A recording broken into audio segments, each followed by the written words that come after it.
तमिलनाडु में थलापति विजय का मुख्यमंत्री बनना कोई बड़ी बात नहीं, क्योंकि दक्षिण भारत में अभिनेता को ही नेता बनने का चलन नया नहीं है। दक्षिण भारत में हीरो के अभिनय को ही उसका व्यक्तित्व समझ लेते हैं। उदाहरण के लिए एमजी रामचंद्रन, जिसने 1972 में एआईएडीएमके पार्टी की स्थापना की और तमिलनाडु का मुख्यमंत्री भी बना। उनके बाद जयललिता ने, एनटी रामाराव, जिससे एनटीआर नाम से भी जाना जाता है, उन्होंने 1982 में तेलुगु देशम पार्टी बनाई और वहां के 3 बार मुख्यमंत्री भी बने। आंध्र प्रदेश के पवन कल्याण, जिन्होंने 2014 में जनसेना पार्टी बनाई, अभी वहां के वह उप मुख्यमंत्री है। इन नाम के साथ और भी कई नाम हैं, जिनमें कमल हसन, चिरंजीवी, रजनीकांत आदि।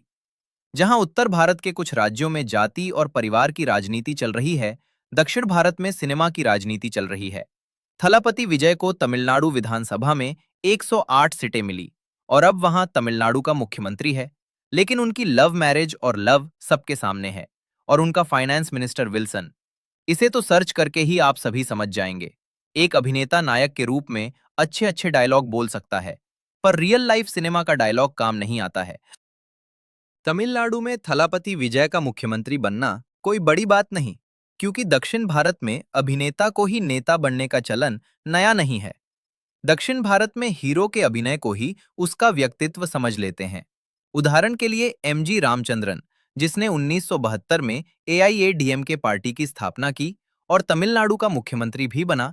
उनके बाद जयललिता ने, एनटी रामाराव, जिससे एनटीआर नाम से भी जाना जाता है, उन्होंने 1982 में तेलुगु देशम पार्टी बनाई और वहां के 3 बार मुख्यमंत्री भी बने। आंध्र प्रदेश के पवन कल्याण, जिन्होंने 2014 में जनसेना पार्टी बनाई, अभी वहां के वह उप मुख्यमंत्री है। इन नाम के साथ और भी कई नाम हैं, जिनमें कमल हसन, चिरंजीवी, रजनीकांत आदि।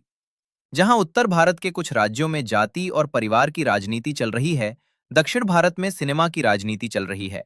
थलापति विजय को तमिलनाडु विधानसभा में 108 सीटें मिली और अब वहां तमिलनाडु का मुख्यमंत्री है। लेकिन उनकी लव मैरिज और लव सबके सामने है, और उनका फाइनेंस मिनिस्टर विल्सन। इसे तो सर्च करके ही आप सभी समझ जाएंगे।